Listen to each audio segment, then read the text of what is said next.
Good morning dear students. देखिए आज हमारा 4th चैप्टर है अ वाइज लेसन, यानी अक्लमंदी का पाठ। तो ये जैसे पहले टाइम में स्टोरी सुनाई जाती थी, पुरानी कथाएं हैं कि नानी दादी स्टोरी सुनाती थी, तो उसी टाइप की एक ये स्टोरी है। ये यहाँ पर एक छोटी सी कहानी सुनाई गई है।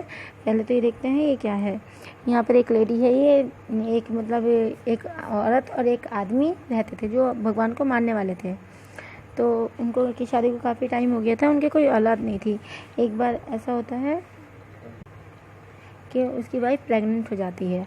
अब जब वाइफ प्रेग्नेंट होती है तो हस्बैंड बहुत ज़्यादा खुशी मनाता है, बहुत ज़्यादा खुश होता है। और फिर वो खुशी में वो कहता है कि तुम एक बेटे को जन्म दोगी और वो बेटा हमें बहुत ज़्यादा आराम कराएगा, बड़े होकर मैं उसकी पढ़ाई लिखाई करवाऊँगा, अच्छे से उसको एक बड़ा आदमी बनाऊँगा और वो बेटा बहुत ज़्यादा अच्छा होगा और वो हमारा नाम रोशन करेगा, मेरे बाप दादा का नाम रोशन करेगा। और जब मैं बूढ़ा हो जाऊँगा या मैं मरने के करीब होगा वो मेरी सेवा करेगा और मैं उसको बहुत बड़ा आदमी बना दूँगा। तो ये मतलब वो बहुत ज़्यादा दिन में सपने देखता है और बहुत ही ज़्यादा खुश हो रहा है और ये ऐसी बातें कर रहा है। तो यहाँ पर उसकी पत्नी कहती है कि आप ये कैसे कह सकते हो। उसकी पत्नी उसको इन बातों को करने से रोक देती है और कहती है कि आप बेवकूफ़ी की बातें कर रहे हो, इतने बड़े बड़े बोल रहे हो, ये कैसी बातें कर रहे हो, ये फ्यूचर तो किसी ने भी नहीं देखा और आप कैसे कह सकते हो कि पैदा होने वाला बच्चा जो नया बेबी आएगा वो लड़का ही होगा, हो सकता है वो कोई लड़की हो। अगर वो लड़की हुई तो आप क्या करोगे।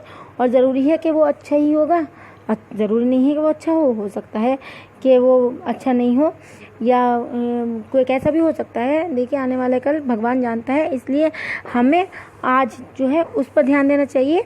हमें इतनी लंबी लंबी उम्मीदें नहीं लगानी चाहिए, ये सब किस्मत पे छोड़ देना चाहिए और भगवान के ऊपर छोड़ देना चाहिए कि जो आएगा वो कैसा होगा। और ऐसे ही एक बार एक दरवेश की बात है, तो वो फिर एक अपने हस्बैंड को एक कहानी सुनाती है दरवेश के बारे में। वो स्टोरी ये थी कि एक दरवेश होता है, तो वो एक राजा के पास रहता है, राजा का यानी नौकरी करता है राजा की। तो राजा क्या करता है, उसको खाने में एक केक का पीस और एक थोड़ा सा हनी देता है, एक कटोरी हनी देता है। डेली का उसका यही था कि उसको खाने में एक कटोरी हनी और एक केक का पीस दिया करता था। तो वो दरवेश क्या करता था, वो केक का पीस तो खा लिया करता था और जो हनी होता था उसे एक बरनी में पलट लिया करता था। वो डेली का उसका यही हो गया कि वो केक का पीस खाता और हनी को बरनी में पलट लेता। एक दिन उसने क्या देखा कि उसकी जो बरनी है और उस बरनी को हमेशा अपने साथ लेके चलता था। वो कहीं भी जाता था उस बरनी को अपने साथ ही रखता था, चाहे वो सर पे रखे या सर पे रखे हुए फिरता था। एक दिन क्या होता है, वो देखता है कि वो बरनी भरने के करीब है। उस टाइम पर हनी बहुत ज़्यादा महंगा हुआ करता था। तो वो क्या सोचता है, जब देखता है वो हनी भर गया है, बरनी भर चुकी है, तो वो सोचता है कि अब मैं इसे मार्केट लेकर जाऊँगा और मार्केट लेके जाने के बाद मैं इसको बेच दूँगा, क्योंकि जो उस मार्केट में हनी के रेट है ना वो बहुत ज़्यादा हाई है। तो मैं इससे फिर 10 वो भेड़ें खरीद लूँगा और वो 10 भेड़ें एक साल में 10 बच्चे देंगी, तो मेरे पास 20 बच्चे हो जाएंगे। और इसी तरह फिर उनके भी बच्चे होंगे, फिर उनके बच्चे होंगे, ऐसे ही 4 साल में मेरे पास 400 भेड़ें हो जाएंगी।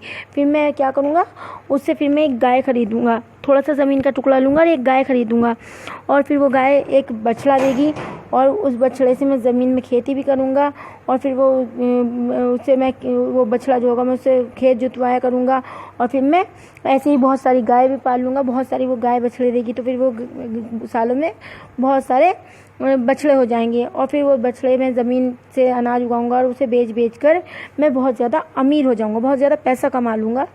और फिर पैसा कमाने के बाद मैं एक सुंदर सी लड़की से शादी करूँगा और सुंदर सी लड़की से शादी करने के बाद वो मेरे एक बच्चे को जन्म देगी।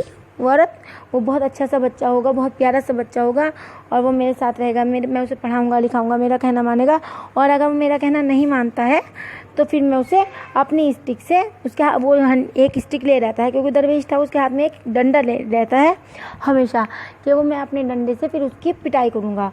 वो दिन में सपने देख रहा है कि जो मेरा छोटा बच्चा होगा अगर वो नहीं मानेगा, मेरा कहना नहीं मानेगा, मेरे कहने पे नहीं चलेगा, तो मैं इस डंडे से उसकी पिटाई करूँगा। जैसे वो ये सोचकर दिन के सपने में ही खोया रहता है और जैसे वो सोचकर अपना डंडा अपनी स्टिक हिलाता है तो वो स्टिक उसके जार में लग जाती है, बरनी में लग जाती है और वो बरनी में लगने के बाद वो जार फूट जाता है। और वो जैसे ही उसका दिन का सपना टूटता है उसी के साथ साथ जैसे उसकी बरनी टूटती है उसी के साथ साथ उसका दिन का सपना भी टूट जाता है और बरनी के साथ सारा हनी बिखर जाता है और उसके सपने भी बिखर जाते हैं। इसीलिए कहते हैं कि कभी भी हमें दिन में सपने नहीं देखने और होने से पहले हमें उस पर इतना ज़्यादा विश्वास नहीं करना चाहिए। तो यहाँ पर एक मतलब सोलोमन जो किंग थे उनके भी कुछ वर्ड्स यहाँ पर दिए गए हैं लास्ट लाइन में। Do not boast yourself if you do not know what will happen to you next, यानी कि हम जानते नहीं हैं कि क्या होने वाला है हमारे साथ, हम तो जानते ही नहीं हैं। तो हमें कल के चक्कर में अपना आज को ख़राब नहीं करना चाहिए, कल के सपनों में खोकर अपना आज ख़राब नहीं करना चाहिए। पहले जो आज है हमारा उसको अच्छे से जियो। इसका मोरल है ये कि जो हमारा आज है उसको अच्छे से जियो और कल की फ़िक्र में ख़राब मत करो। ज़रूर पास्ट के बारे में फ्यूचर के बारे में ज़रूर सोचो, लेकिन इतना सोचो जितना काम चलाओ हो। ये नहीं कि दिन सपनों में खोए रहो फ्यूचर के और आज को उसके चक्कर में खो दो। आई होप आपको ये चैप्टर समझ में आ गया होगा।